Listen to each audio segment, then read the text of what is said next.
Baie dankie vir almal wat uitgereik het om te luister na my EP, Uurglas. My EP is geskryf deur myself, Kadi, en geproduseer deur Dazza Blaties in London. Uurglas was op 'n reis deur tyd. Want sonder tyd is ons lewens verward.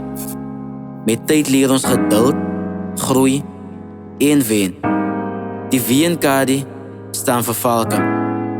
Die plek wat hy represent en nooit sal vergeet nie. Van sy eerste song in 2022 tot nou het hy hard gewerk en locally 'n naam gemaak. Uurglas is die bewys dat harde werk nie verniet is. Sy eerste track in sy EP, Kadi se EP, is God se tyd. Wat beteken 'n gebed en klank? Kadi herinner ons, God is in beheer. Alles gebeur op God se tyd en nie ons nie.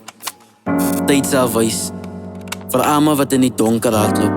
Die beat sê, bly glo, sukses kom, maar net wanneer die tyd reg is. Tyd sal wys wie jy regtig is.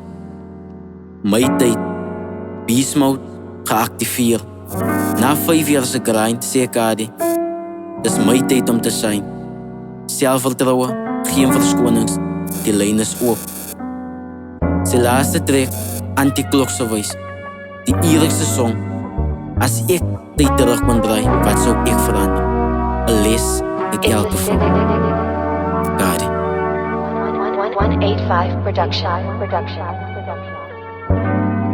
I love this bar, I love this bar, I love this bar, I love this bar, I love this bar, I love